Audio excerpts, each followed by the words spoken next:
All right, so this is my first podcast recording. I am so excited. And today I have one of my personal heroes. I haven't told him that before, but he is one of my personal heroes. I have Josh from New Progressive Voice here. Hey, Zach. I appreciate you inviting me on, and I'm really honored that I am your first guest. Thank you. Yeah, I am so excited. I I have only been starstruck like one other time in my life when I met Earl Knight, who is a basketball player for the Gonzaga Bulldogs, who was not a star player. I met him in real life and I just, oh my goodness, Earl Knight. And meeting you is kind of like, oh my goodness, Josh at New Progressive Voice. Ah! Wow, dude, that's great to hear. I appreciate all the adulation and keep it coming. Yeah, it was so exciting for me because I was kind of starting out my politics journey in 2019, and I was really just looking for something to just be reasonable. That's for me, the word reasonable comes up over and over again, and I found your channel talking about what Andrew Yang should have done one time, and I was like, "Oh my goodness, this guy's right on every level. He's a reasonable guy." And I've really felt like I've tried to mimic you in a way in just being reasonable. Well, I try. I mean, it's really difficult in this particular political landscape that we're all currently experiencing. I mean, I do have my moments, but absolutely, I think that, like Andrew Yang is the example of that. Like, and even he influenced me as, like I was reading his book and I ran on I think it was Joe Rogan podcast, and he pulled me in, and I was like, wow, this dude speaks to me. He speaks to my heart, he speaks to my mind. So that's where I think we all try to keep it, ideally. So Yeah, I remember one thing you labeled him as a humanist. And I was like, "Ooh, that is so good because that's kind of, what I want to be. I want to be about humans. Like, let's stop being about these ideological blah blah blah blah blah. Let's be about humans." And that was really cool. So thank you. That's enough of me like being like hero worship. Let's get into this. So I was just wondering, who are you? This is the first time I've actually talked to you, so I don't know anything about you. Who are you, and how did politics like start grabbing you and making you want to have a podcast and YouTube channel? wow, that's a great question because I didn't really think about ever getting into politics at all. Like, I was one of those people that um, maybe I would vote, maybe I wouldn't. And it really was Bernie Sanders that struck the match, because at the point in 2016 that we're at now, I would have voted for Hillary Clinton because I just thought that she was the better of the choices, right? And I had no real understanding about the degree of inequality that existed in America, right? Uh, I knew that it existed. I knew there were pockets of poor people. I had my own struggles, Hmm, but I thought it was more of a personal thing. I didn't really think of it as it being a systemic thing until hmm, Bernie started to campaign, and I started to delve into some of the claims that he was making, and I began to see they were true. And hmm, I said to myself, "Oh my God, this is supposed to be America, right? The land of opportunity, the beacon on the hill." And I wouldn't say I was ashamed, but I was really shocked, hmm, that this is where we are. And I don't know, just something compelled me one day to support him. I think I was moved by his treatment by Hillary Clinton during in the DNC, and I made a video on that. And it, I guess, from my point of view, being I'd never been on YouTube, I got like 2 or 3 thousand views. And at that point, I didn't have even a title. I just had a video. But it was the title, but it wasn't like New Progressive Voice. And eventually it just kind of blew up. And I said, well, I want to help out. I want to help Bernie because I really think he's being treated unfairly. I feel Mm. like he needs to be our president. And that's it. Just sort of took off. And Wow. next thing I knew, I was getting 100, eventually 1,000 subscribers. And I said, you know what? I'm just going to keep doing this. And it just kind of went up, sort of blew up from there. By the end of 2016, I had uh, around 5,000 subscribers. Wow, dude. That's Yeah, incredible. right. Wow. Whew. So it's just something I didn't think about. It just sort of happened, like, and as far as why I've continued to do it, probably like most likely, I don't know what's going to be your experience, and everybody's experience is unique. And even for since this is your first video, I don't know what your aspirations are, but once you get into that, it's very hard to sort of set it aside because it becomes so much of who you are because Mm. you get invested in it is the point I'm making, because you really want to see change happen and you want to be part of that change, right? Yeah. And that's sort of what just got me to keep going. And there was actually a hiatus where I was not doing videos for about a year and a half, and I was actually considering discontinuing the channel. And then Bernie claimed, okay, well, I'm going to run again. And I was like, oh my God, please don't.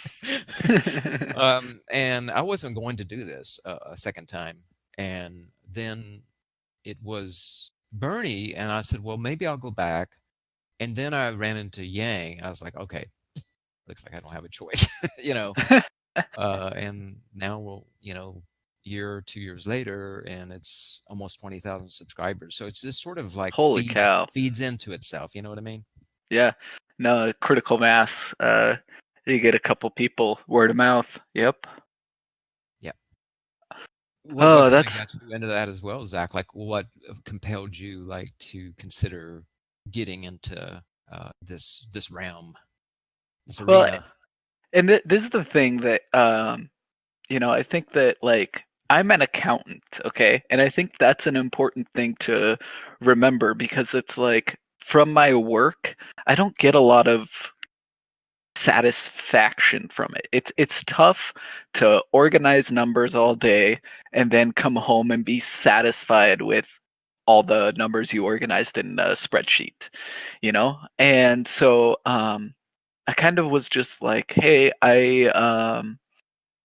looking for something to do and just listening to podcasts, and I listened to Yang and I was like, whoa, this dude actually like knows what he's talking about and he's a reasonable guy, and just i I don't feel awful about supporting him.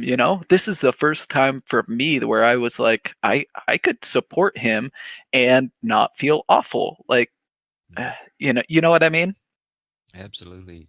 I mean, because it's he's like, not judgmental, is he? Like, he's totally all about solutions and, hey, here it is, take it or leave it. Here it is. yeah, because I mean, even when you said like Bernie, I just with Bernie, I have certain things that I'm not on board with, and same with Yang too.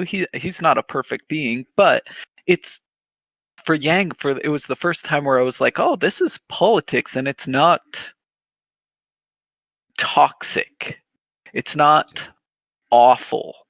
Um, And so I was like, let's talk about this. And so I just did one Facebook post, and it kind of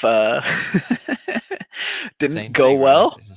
Oh, it did not go well. Wow. It went Okay. pretty terribly. My Oh first boy. couple Facebook posts, Mm, and but I'm the kind of person who's like, oh, did it go terribly? Let's do it again. Let's poke the bear. Let's see if I there can you do go. this again. That's good. And so Well, I did it again, and I eventually got to the point where I came in thinking like, okay, you know what I'm gonna do? I'm going to just be as aggressive and as I'm gonna punch back harder than they are to me. And they punched back hard to me, and it hurt. Every time they punched back to me, it hurt.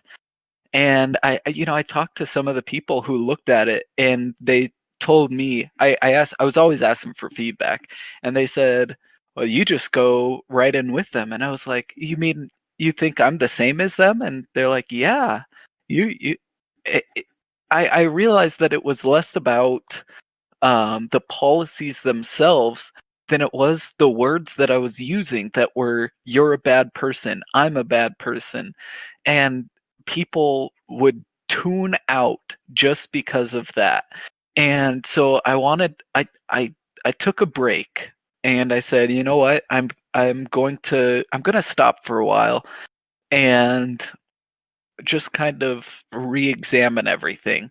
And came back and I decided, you know what? I'm going to strongly disagree with people, but I'm not going to say they are a bad. I'm never going to say they are a bad person. I'm going to try to understand where they're coming from and put myself in their shoes and fix the disagreement. And so that's I did that for a little while on Facebook, and then um, some of the people who were I ended up getting a couple people who told me, "Oh yeah, I just go to your Facebook page every day and see if you've drummed up any controversy. I just want to read that stuff." And so I was like, you know what? Let's just write a blog. And so I wrote a blog, paid $200, and I was like, ooh, that hurt. And ended up writing 5 blogs, and they took so long. They took so long to research. They took so long to edit. And then I watched an episode of like John Oliver or Hassan Minaj, and and it was like they did a way better job and were funnier and everything, and it was just so frustrating. And so I was like, you know what, I just need to get into a place where I'm just talking, and I can talk forever, as you can tell right now. Yeah, I mean, I don't follow you on Facebook, but my experience of you, Zach, on Twitter, you're very objective and fair-minded, and you come across very pleasant, and but at the same time, you're very clear about where you stand on something. And so I think you've really done a great job, apparently, on working on how to have that message, where people can hear it and not be insulted or run away like, oh my God, here's this person that's stereotyping or saying all the, labeling me, right? It's a difficult thing. As you can, anybody that's been on Twitter or Facebook can attest. It's a very Yeah. difficult thing to keep yourself in check. So, No, I had like a conversation on Facebook just the other day where I was like, I can't deal with this right now. I had 3 people blowing up at me, and then one other person did, and I was just like, I can't do this right now. And I'm really glad I did. I took a day and then I responded to them, and I was really glad I did. I came up with this response that I was really proud about, is that they I got somebody who called me a what was it? Courteous or something.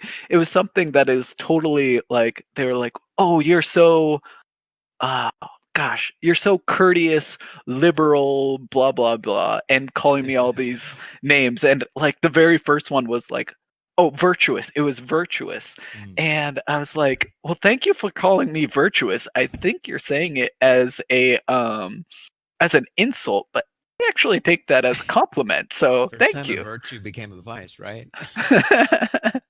Yeah. And after it, I went in and said it was about police, and it was somebody whose husband was a police officer, and I really think that, like, if you're going to have opinions about things, you need to be incorporating everyone into that belief system. And if you're not, I think you're doing it wrong. And so and that's what I think, let's go into our next topic, which is the left versus right. Is that the left is going to say, like, hey, we've got black people who feel like they've been targeted by police, and the right is like, well, we've got police who are doing every single thing properly. And it's like, oh, I I I need somebody to come up and say, like, we need police, and I am really thankful for the police in my community. They do a lot of jobs that I'm not, oh, like, I'm glad that they do. But I also need we we should have some sort of feeling safe in our community. Um, and so uh, I just see it, especially on Twitter.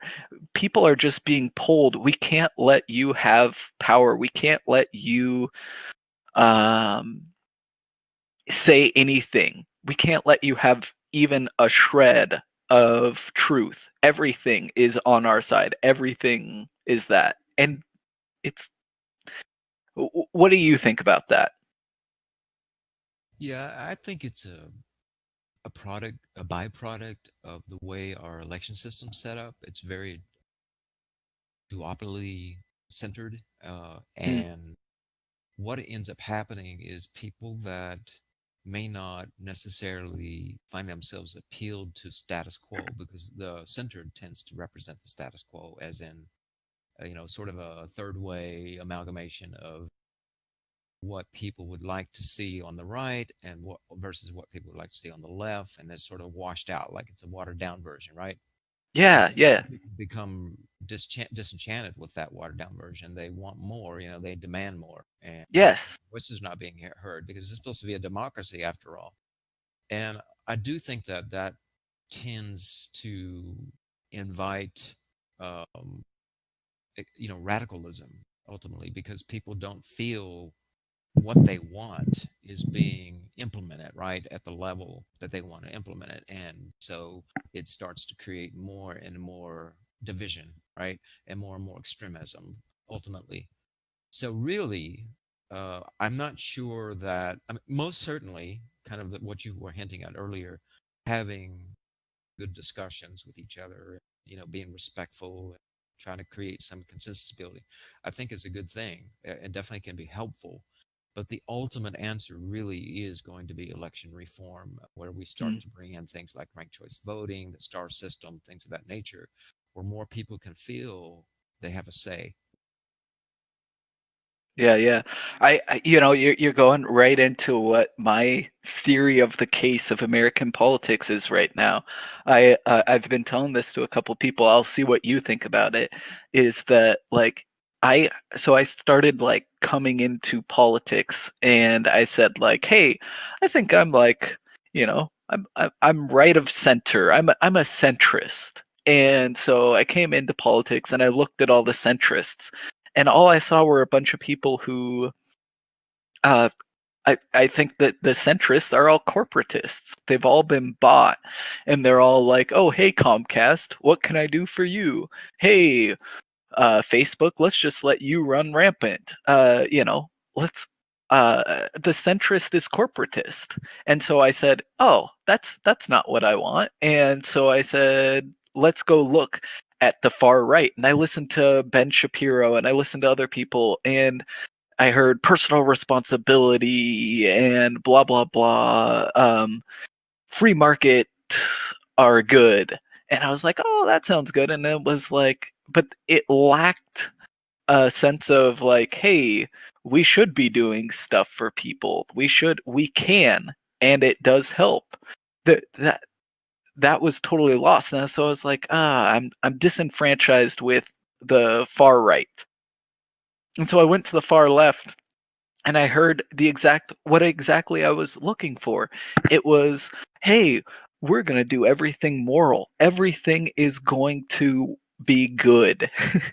and and I was like, "Yay!" And then the longer I was there, I kind of was like, "Well, but there are some certain things that still exist. We do still need police. We haven't evolved into a perfect society yet. We aren't perfect humans. We do need to have some Right. level of responsibility here. We need to have we live in a society." Um, Yeah, and so absolutely. I was like, I'm disenfranchised with the left. Well, where does that leave me? And then I was like, the center? And I was like, oh, this is the center doesn't have to be corporatist, nothing, bland 1980. That's what I found Yang was. I was like, oh my gosh, this guy, he's like thought of all the compromises already and has turned them into policy. And it's like, oh, this takes the part of the right that I like and the part of the left that I like and merges it. And oh, Absolutely. I mean, it's like not too hot, not too cold, but just right. You're touching on a couple of other points that are under that umbrella that we're discussing of why so much America is divided. You know, the first being that we talked about earlier, which is the way our electoral system set up, right? You know, just being Democrat, Republican. The second one that you touched on, which I think is really important, perhaps even more important in a more immediate sense, I think, is money in politics, right? Citizens United, and lobbyists and how much power corporations and the rich have over government, really, which is supposed to be for the people, not for corporations. That's the second one. And then the third one that you were just briefly talking about at the end is this understanding democracies reflect consensus. They don't reflect I get my way, yeah, or the highway, exactly. right. So Yeah, you bring it's some very, very, very crucial points there. yeah, it's not all about getting everything you want, and it's about like, hey, we're going to elect this person and they're going to represent these people and they're going to represent the majority and these people are going to represent the minority and they're going to come together and they're going to say, okay, what works for you, what's most important to you, what's most important to me, and and just so our listeners, that's the first time I've ever said that, so that was kind of fun to say. Just so our listeners are aware, ranked choice voting is a type of voting system that you get to choose your top person first and then your second person second. And the real goal of it is to pick who you like instead of who you don't dislike the least. Uh, Absolutely. Your um, preferences, basically, like your top yeah, preferences. yeah, and then Citizens United is, like I was saying, you know how elections are now pretty much who has the better commercial. Um, Guess who has the better commercial? It's the person with the more money, you know. Hmm. And Citizens United said that you can spend as much money as you want, which has led to people who have money spend it on political campaigns, and they get it back. That's the thing, they get it back, and your people you elect are serving the interests that serve them. So it's a big problem. Yeah, Um, that's a cornerstone of conservatism is the valuing of um, fairness, right? Making sure that even in a free market, if I'm going to barter with someone, we both want to walk away knowing that we got a fair deal, right? And when you have an election system where those that have money have more influence in political decisions, then yes, one vote doesn't necessarily equal one vote, and therefore it's not really a fair system. So it's more of a conservative argument to be had than a liberal one. Liberalism would kind of speak to, you're sort of free to do what you want, right? Conservatives would say no. I mean, fairness is cornerstone of a free market, and therefore also should be implemented in a democratic system, in a republic.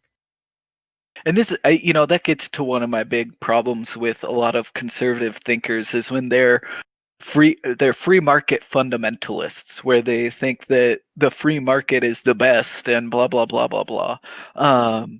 Like, they hold two things.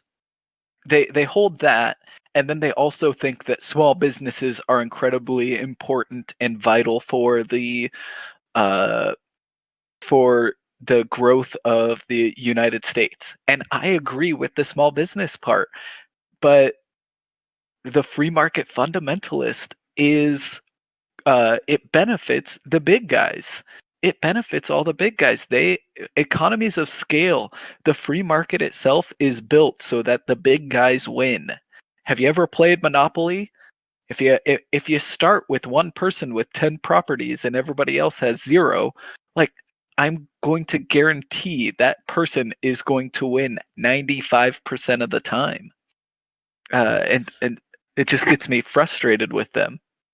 Well, I think one of the things often, particularly those that are, in the conservative circles, may overlook in when they're discussing economic policy, and I think some of them do it purposely and others do it blindly. Some people do it greedily, knowing what they're doing. And that is when we talk about conservatism, economic conservatism, we're really talking about uh, something that's rooted in laissez-faire philosophy, right, by Adam Smith, right? And they overlook that fourth axiom. There's four axioms of that philosophy, and the fourth one talks about corporations being creatures of the state, and if they're not kept in check by the citizenry, they interfere with the natural order of things, what he calls spontaneous order, that is so vital to and essential to a free market operating at its optimal.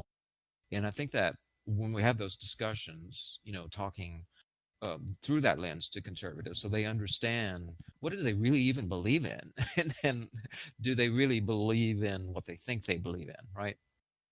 Yeah, I think you were three axioms above where I am, but it sounded really good.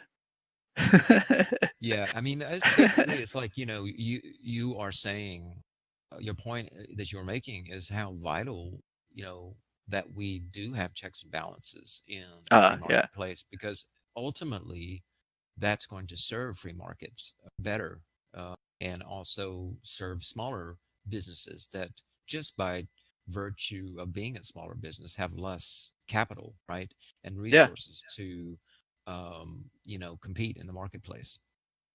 yeah. It's crazy. Yeah, I heard a story that Amazon, they just they find out what's selling right now and they just start building it because they have infinite amount of capital and they can do it for a cheaper price. And it's good luck competing with them. Good luck competing with You Amazon. would see that even like within nature, you would see that there's a balance, right? There is, if you have a particular species that's invasive and it takes over that area, then the end result is that area will be turned into a dead zone, right? Hmm. And that certainly is not going to serve a free market, right? You've turned that marketplace into a dead zone. Hmm. Yeah, that's yeah. Whew.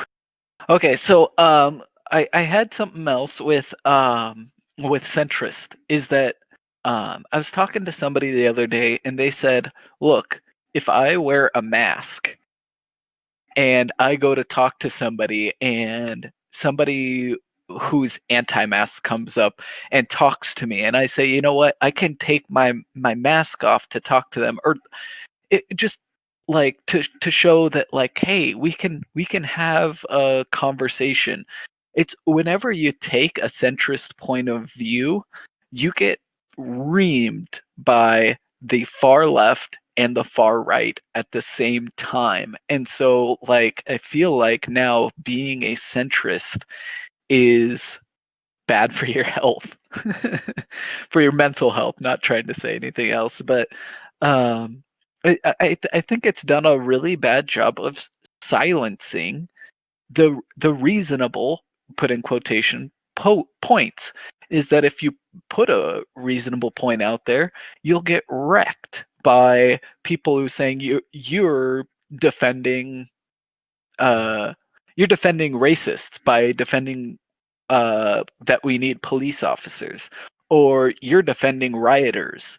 You're for stealing everything if you're defending protesters.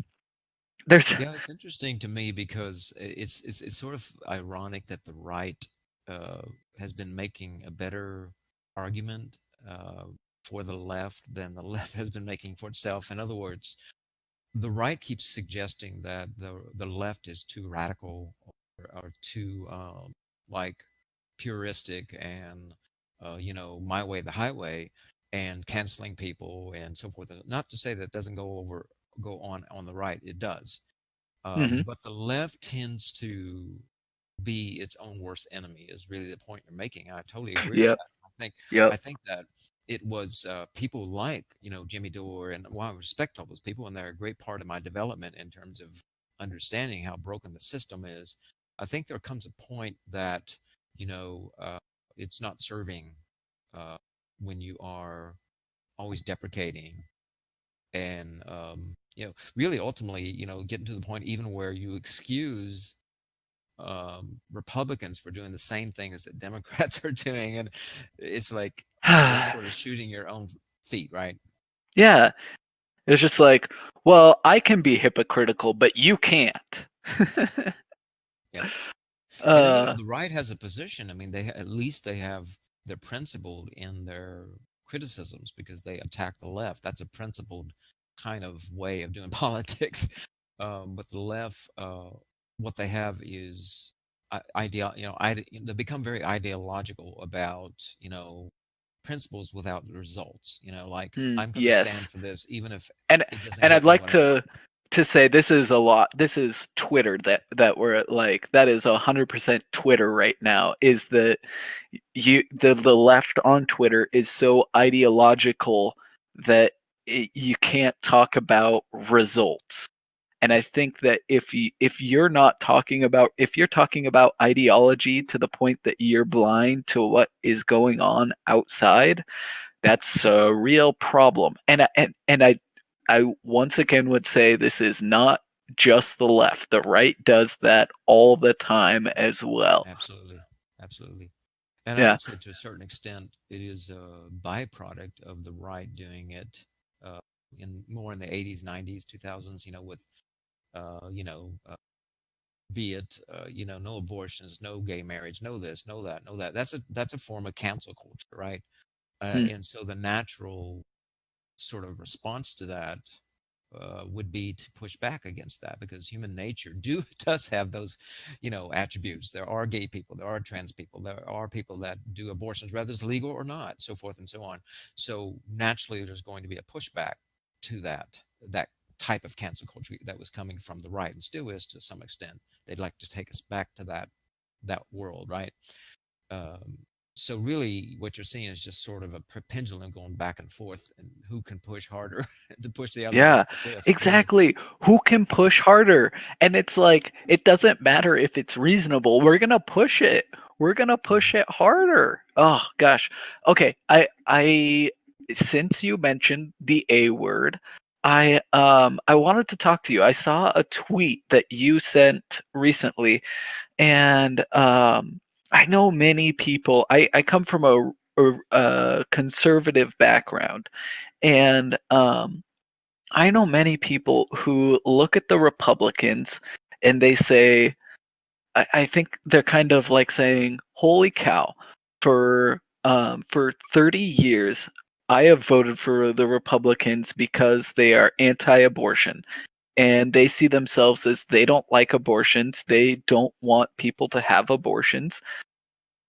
Excuse me. And so they vote for the Republicans, and they look up in 2016 and they see Donald Trump and they're like, is this what I am going to vote for because of abortions? And I think Donald Trump was really a sign of saying we've swallowed so much because of abortions that it's this might be a red flag. Like we we can't abide by this. And you had a tweet that really talked about abortions, and you said, oh great, now I can't pull it up, but would you mind talking about your tweet? You kind of said that abortions happen whether or not it's legal or illegal, and um, we need to stop focusing on the legal side of it and start focusing on the why people are getting abortions. Do you want to take over from there? Yeah, I think that the left, and far right, but the radical left and radical right both suffer from uh, what I call principleitis, which is if I'm going to stick by my principles regardless if they're results. If you look at Mm, the span of American history, you'll notice that abortions were actually higher when it was illegal in the 60s and 70s mm, and has been going down through time. So when we think about scripturally and coming from the perspective of being a Christian and God, thinking of God and Christ and what he ultimately wanted, which is he wanted results. He literally wanted, if you think about the Sadducees and Pharisees, they were standing on principle and they mm, became very rigid in that principle. And while well meaning, it was hurtful and didn't really serve the ultimate purpose, goals that Christ came to try to achieve. One of them being, less killing, for example. And I know that we Christians, we view abortion as killing, right? Um, and I think that depending on different Christians, some may say it's this trimester or that trimester, so forth. Some may say it's at conception. But the point being is, if we really are sincere about our principle, then we would be more centered on the results than we would be on solely just principle. I kind of think of it as the argument of faith without works, would be a good analogy. You can certainly have faith, which could be equated to principles, but if you don't do the work necessary to see the results, then your principle is sort of really not principled because you're not moving toward the goals that you want. What mm, we've seen through much research is that abortions tend to go down when they're made illegal and safe, and people are educated on family planning. They're educated about contraception. They're educated about sex in general, and even spending money more on abstinency, even rather than so much attention on abortion, which takes up so much of the political hardware and space for those of us in the Christian community, and even can be a deterrent uh, because people just are not interested in that because many people don't find that way of understanding the universe lines up with their own. Um, the last thing I'll say on this is I know that people will also maybe say, and I can understand where they're coming from, being a Christian, they will say, well, Josh, should we not take a principled stand against something that we perceive as murder? And how is that different from homicide? Like, wouldn't I take your argument and say that, well, maybe we should just allow or not ban murder, for example? I think the difference here is that we're talking about a practical thing here. Uh, Actual homicide, if you allow that to be, legal, then of course the world that we live in. I'm not saying that ultimately maybe it would turn out to be a good thing, but at least immediately, I would say that in the world we're living in today, um, it would be a very chaotic world, right? And I'm not necessarily sure justice would be most served in a secular sense. Uh, Whereas abortion, the impact, there are certainly potential emotional repercussions for the individual that's participating in that activity. But in a practical, real world sense, there really is just as many arguments to be had that there are positive outcomes as there are negative, and potentially more positive when we're talking about, excuse me, within a secular discussion. mm, Ultimately, the Christian message here is that if we really want to have the results, if we really are sincere about wanting to see little to and ultimately no abortions, the way to go about that is not through banning it because we're going to have them regardless, but having an open discussion about it together. How can we come together, left and right, with the joint goal of bringing them to zero? mhm. That's my take on it. What is your Whew. own take on that, Zach? I mean, Oh put you on boy. the spot here. If you feel I comfortable mean, discussing it. you're I mean, you're just putting a ton of stuff out there that, it's a lot to take in all at once. My kind of thing that I like to talk about when we'll see how this goes when I talk about abortion is like is if you are pro-choice, I think there's something that is missing because the choice isn't yes or no. Fundamentally, it is, but if you go to the to the court case, it was about when does the fetus achieve personhood? And the justices said, you know what? We feel really uncomfortable. We do not think that we should be making a choice for all of humans as to when does personhood exist. And That's a very good point. I can understand that point. Um and and so they said, you know what, when does functionally the fetus become viable? And I think that's reasonable as well. But I think that the way we implemented that isn't we talked about sex ed, and I think that if we're going to talk about sex ed, we should be preparing females for the choice of, is this it's not a yes or no, it's a philosophical choice as to whether or not you believe the fetus is alive. And I think we it should be part of our sex ed education, is saying like, hey, you need to be able to have a philosophical reason for when you think personhood becomes, otherwise you're going to hurt yourself in this process, and you're gonna make a choice that you yeah, I mean, I have a couple of sisters, and when they got pregnant they talked about pregnancy brain. And do we really think we want I'm not gonna go there, but um I think It's a very I difficult think that question. I think we should be educating people about the choice, and that it's not a yes or no. It is a philosophical choice, and that we should be teaching them about that philosophical choice with their sex ed uh, Right. education. Really, ultimately, it's you're getting in my the way I'm hearing from you is the discussion of separation of church and state and people's ability to practice their own faith in their own way, be it even not having a faith.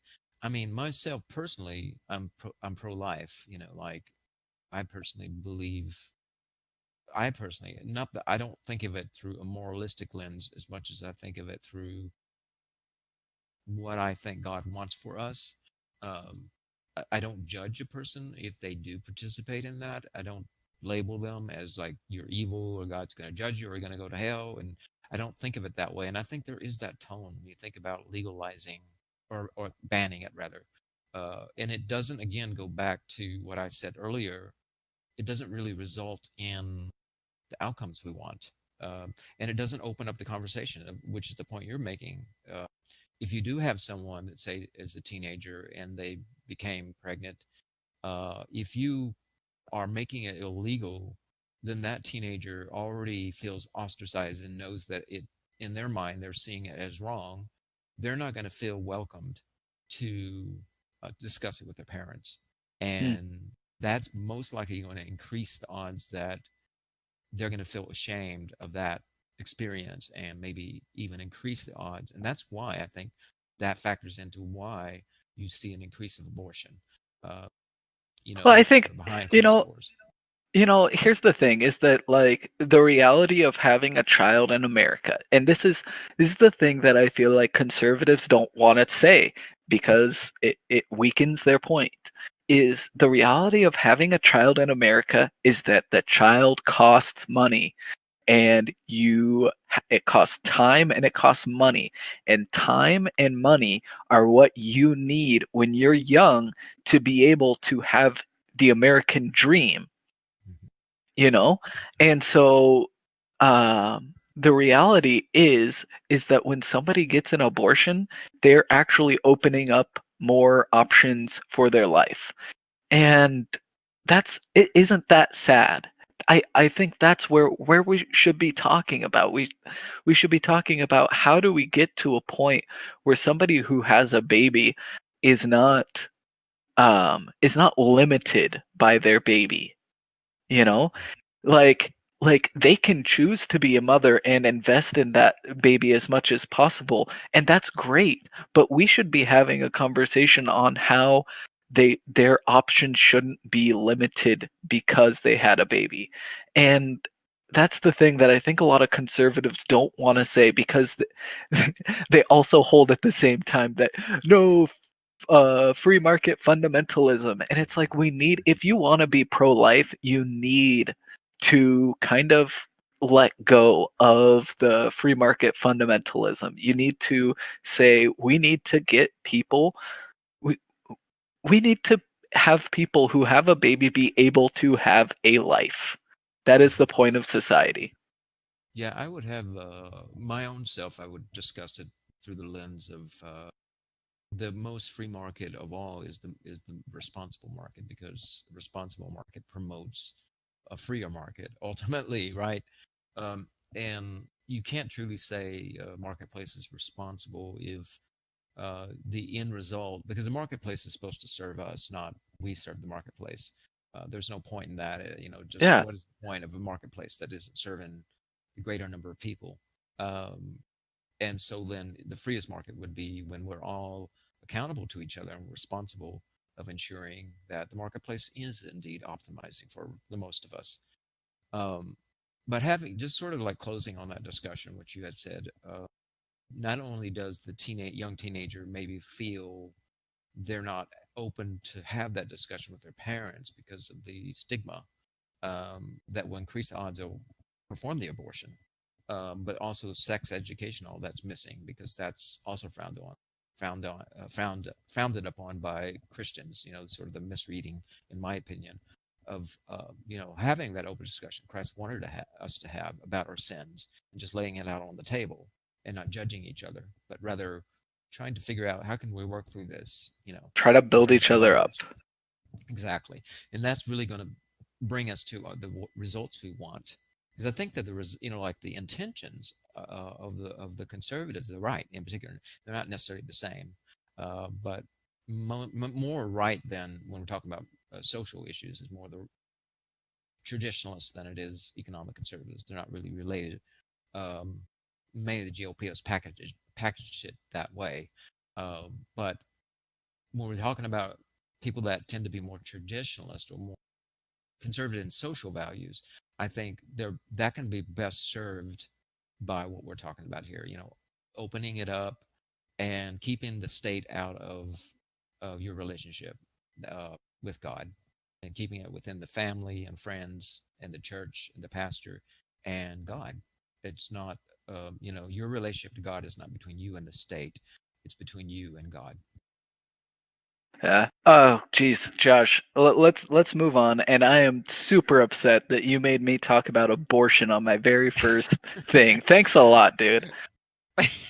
Well, I will say you came across very balanced, so I think people will receive your message well. You were very sincere, and I think people listening can respect that, whether they agree with what Well, you said or not. and here, let's talk about this, because you said people will respect balance, and I want to say no, they do not.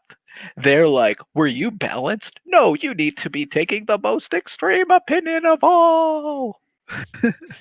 Well, I do think that you're right. If we allow ourselves to believe that is the most of America, uh, but I think that if you look at even not that I'm a big fan of Joe Biden. I would have liked Bernie or Yang or Williamson or Tulsi to have won. I think they strike a good, nice balance, and they're answering to the real L's. Uh, and Bernie's a little bit more extreme. I'm in agreement with you on some of the policies, but I'm willing to tolerate him because I feel like that he at least knows, you know, some of the problems out there, and he's sincere about Yes. Oh, addressing them. 100%. I liked Bernie because he was willing to talk about the real things. He didn't pretend that America is the star on the hill. Whatever. I respected him. He went too far in sometimes and made me really uncomfortable in some things, but I liked him overall. Go ahead. his rhetoric was my biggest problem, like the Yes. rich versus the poor. I think that he didn't really recognize the potential repercussions of that way of lingo, right? Yes. One of the reasons why ultimately I found myself, um, like now I'm much more of a Yang supporter than I'm a Bernie supporter. Now Bernie will always be to me the fire starter, right? He'll always be sort of the forefather, uh, and I always respect him. I always view him as a hero. But where I stand now politically, to me, the answer is not democratic socialism. I mean, it's just my own personal take on it. I feel I'm more of a progressive, like a social democratic progressive, with libertarian streaks. But I anyway, getting back, I'm hate. sorry, Yeah, I'm yeah, yeah, sorry go about that. ahead. Let me finish my thought on that. I can't even recall exactly what I was going with, but I think ultimately, getting to your comment about so much of the right and left, or just politics today, is so toxic and broken and divisive, and people are ready to jump on you at the moment that you don't line up exactly with their playbook. Um, I really honestly believe most of America is not that. I just think that media sensationalizes it, and Twitter and Facebook provide a forum where people that are more strong about their opinions are more likely to express them, right? Like if Yep. I don't have a strong opinion, why would I go on Facebook? Or why would I go on Twitter? Why would I waste my time? I'd be doing gardening or something, right? Yeah, yeah, yeah, uh, yeah. but I do think that the majority of America is they're open and they're willing to have discussions and come to the table if we just invite them and we provide an inviting atmosphere, open discussion and finding consensus. But the last thing I'll say on that is I think one of the sort of cognitive dissonance, like problems that people have when we talk about consensus, is they start to hear a couple of words, or actually three words that come to mind. They hear incrementalism, they hear wishy-washy, uh, and they hear third way, you know. And I want to make it very clear that's not what I'm talking about at all. I'm talking about pragmatism. I'm talking Hmm. about what actually is going to bring results, whether it Yeah. be the right or the left. This bickering and pushing each other to see who can push each other off the mountain uh, is not going to result in a good outcome, as you can see. Yeah. Okay. I think, this has been I really enjoyed our time. I want to ask you one last question. Why should we talk about politics? Why shouldn't we just go garden? Why shouldn't we uh um garden again? Yeah, you're getting sort of to that, individualism versus collective kind of discussion. It's a philosophical question, isn't it really?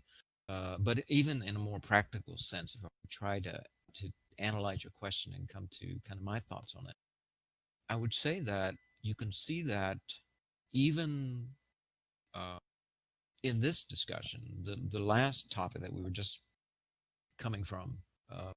Was about how we're literally seeing America being torn at the fabric, right? And it's in the divisive lingo.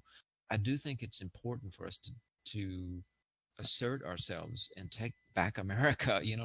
Not from the left, not from the right, not from MAGA, not from Hillary Clinton or whatever, but from those people that don't want to have uh, they don't really want like when we talk about politics, the people that are engaging in the way that they are, that's on the radical right or left, they're not even engaging in politics. They've given up on politics. They've given up on the Yeah. electoral system itself. Mhm. They've decided that they're going to go to the next, I guess, sort of stage of what they feel going to get them what they want, Yep. which is very dangerous, right? It's a powder Yep. keg, and so The that gets to right the the core of right why it's is so important. the right stockpiling guns and the left is burning up cars, is rioting Right. in the I would streets. say radical left and right. Yes, I would sort of Yes, sorry. call them Thank for you. what they are, Yeah. because I think it's important to have those nuanced discussions. And we have to remind each other I'm bad at it too, and I have people calling me out. Sometimes I say the right or I say the left, and people say, "Wait a minute, you're like totally, stereotyping me. I consider myself as left, and I don't behave that way, right?" Yes. Um, so it is important to become more nuanced, and I think that a lot of the language has been lost. Unfortunately, most of it is to blame by left social, like left social media, YouTube, who I think has lost nuance and not been balanced in reporting. Like unfortunately, they focus so much on only the bad of the Well, Obama administration.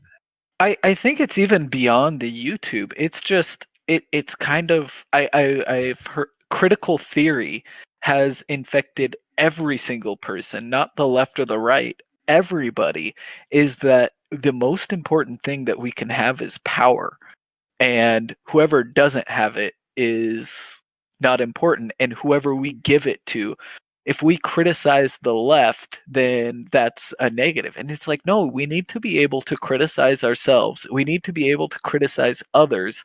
That's just reasonable, you know.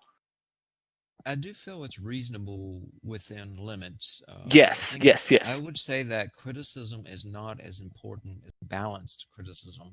Uh, you want to pepper it, with salt and pepper. You don't want to just, lay on the pepper and then expect nobody's going to sneeze, right? Like you really got to, That you know, you really was a have good one. to. Thanks. It was. Yeah, I was just thinking of like how the left is so hypercritical of Obama and Biden, and they're not really thinking about all the good that he accomplished, he did. They did accomplish a lot of good things, and I would argue the same for Donald Trump. I'm certainly not in agreement with him on a philosophical level, and I think that's perfectly fine. Um, but I do think that sometimes mainstream media goes overboard on and not highlighting maybe some of the accomplishments that he did have. Although I don't agree with the way he's approaching policy. I think that both right and left are responsible for being hypercritical. That's I agree 100%. I think you're saying it in a really good way, and I think that, you're opening yourself up to having everybody be upset, that saying, if you say that Donald Trump did one thing okay, then you're saying that he should be elected, and you're not. That's not what you're saying. You're saying Not at he did all. I one mean, thing right, and we should acknowledge that, and we should, absolutely. yeah. We have to have an honest discussion about this because some of the things that he did accomplish, like the crime bill, he was part of that, whether you like it or not.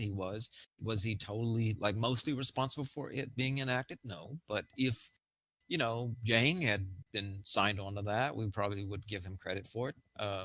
And he's done a couple other things as well. On the whole, my own personal opinion is that I don't agree with him on a philosophical or policy level. So therefore, at this time, the way he's implementing things, I would not vote for him personally. But that's just my own personal, uh, choice. So Yeah. It's like, hey, I can say I think that Donald Trump was right to identify China as somebody we have a strained relationship with, and we need to resolve it.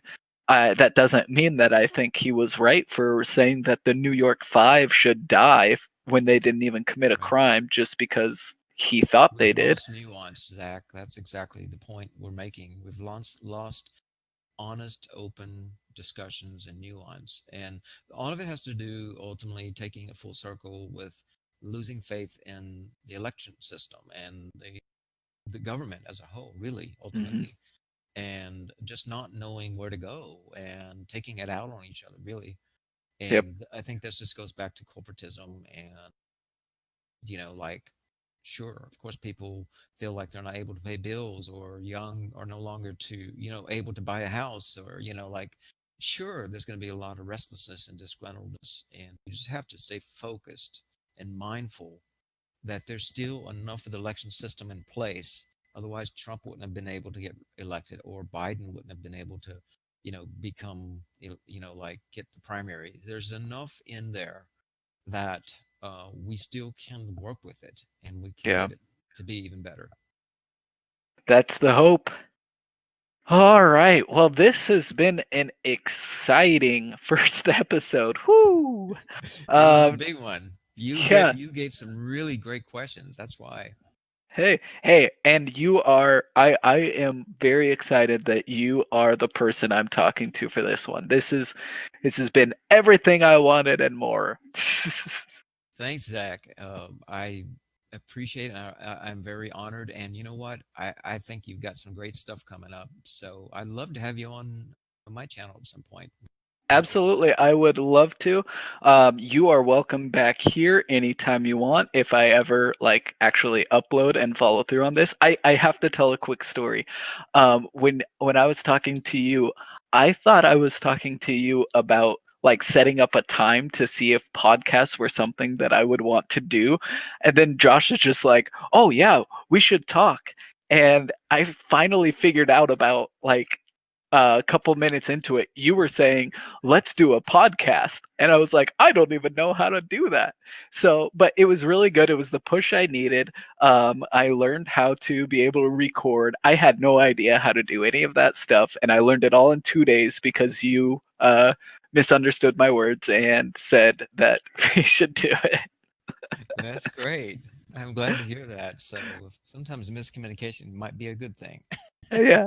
No, Yeah. I'm just joking. No, Zach, appreciate it. Thanks a lot for having me on. Thank you, Josh. And you have a wonderful day. You too. Take care. Thanks.